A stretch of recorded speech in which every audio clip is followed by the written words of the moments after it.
USA vs Canada and PNG vs West Indies match உடைய score board தான் நீங்கள் பார்க்க வந்திருக்கீங்க. ஃபர்ஸ்ட் நம்ம வந்துட்டு USA vs Canada match உடைய ஸ்கோர் போர்ட் நம்ம பார்த்துக்கலாம். டாஸை பொறுத்தளவுக்கு USA டாஸை வின் பண்ணி நாங்கள் ஃபர்ஸ்ட் bowling பண்ண போகிறோம்னு சொல்லியிருந்தாங்க. கனடா வந்துட்டு அவங்களுக்கு கொடுக்கப்பட்ட 20 ஓவரில் வந்து பார்த்தீங்கன்னா 194 அடிச்சிருக்காங்க for the loss of 5 wickets.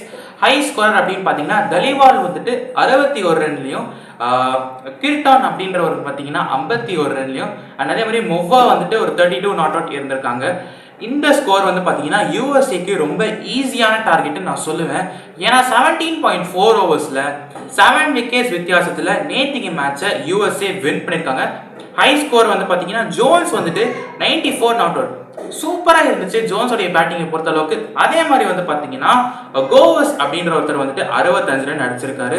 So USA கொஞ்சம் கொஞ்சமாக T20 கிரிக்கெட்குள்ள தங்களுடைய கால் பதிவை எடுத்து வச்சிருக்காங்கன்னு நான் சொல்லி ஆகணும். இப்போ நம்ம பார்க்க போகிறது வெஸ்ட் இண்டீஸ் வர்சஸ் PNG மேட்சோடைய ஸ்கோர் போர்டு தான்.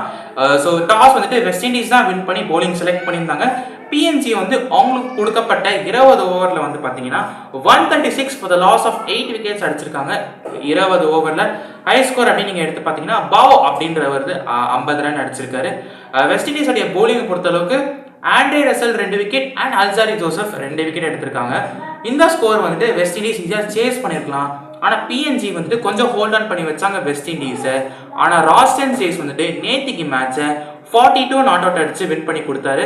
அதுக்கு நடுவில் வந்து பார்த்தீங்கன்னா பிராண்டன் கிங்கோடைய 34 சாலிடான நாக் நம்ம பார்த்துருந்தோம். ஸோ இதனால வந்து பார்த்தீங்கன்னா வெஸ்ட் இண்டீஸ் வந்து ஒரு 6 பால் வித்தியாசத்தில் நேற்றுக்கு மேட்சை வின் பண்ணியிருக்காங்க வித் 5 விக்கெட்ஸ் டு ஸ்பேர். PNGயோடைய பவுலிங்கை பொறுத்தளவுக்கு வேலா அப்படின்றவர் பார்த்தீங்கன்னா 2 விக்கெட் எடுத்திருக்காரு. இன்னைக்கான மேட்ச் பொறுத்த அளவுக்கு வந்துட்டு Namibia versus Oman and Sri Lanka versus south Africa match நடக்க போகுது. வீடியோ முடிக்கிறதுக்கு முன்னாடி நான் அவங்க கிட்ட ஒரு கொஸ்டின் கேட்க விரும்புகிறேன். இந்த மாதிரி சின்ன சின்ன டீம் வந்துட்டு நாளைக்கு ஒரு நல்ல பெரிய டீமாக லைக் வந்து ஒரு இந்தியா மாதிரி ஒரு நல்ல டீமாக வந்தாங்கன்னா கிரிக்கெட்டோடைய காம்படிஷன் லெவல் எப்படி இருக்கும், தட் இஸ் டிஃபிகல்ட்டி லெவல் எந்த அளவுக்கு இன்க்ரீஸ் ஆக போகுது அப்படின்றத நீங்கள் கமெண்ட்ஸில் சொல்ல போகிறீங்க. மறக்காமல் நம்மளுடைய சேனலை சப்ஸ்கிரைப் பண்ணி வச்சுக்கோங்க. T20 வேர்ல்ட் கப் சூப்பர் 4 முடிச்சுட்டு சூப்பர் 8ஓட நம்ம நெக்ஸ்ட் கண்டினியூ பண்ண போகிறோம். இன்ஃபேக்ட் சூப்பர் 4 முடிகிறதுக்கு இன்னும் ஒரு 1 மந்த் மேலே எடுக்கும். அப்புறமா சூப்பர் 8 அதுக்கு இன்னும் ஒரு 1.5 மந்த்ஸ் இருக்கும். ஸோ அதனால் நம்ம வந்து ஒரு ஃபியூ மந்த்ஸ்க்கு வந்து நம்ம T20 வேர்ல்ட் கப் பற்றி தான் நம்ம பேசிக்கிட்டு இருக்க போகிறோம். நல்ல கிரிக்கெட் பாருங்கள், உண்மையான கிரிக்கெட்டுக்கு சப்போர்ட் பண்ணுங்கள்.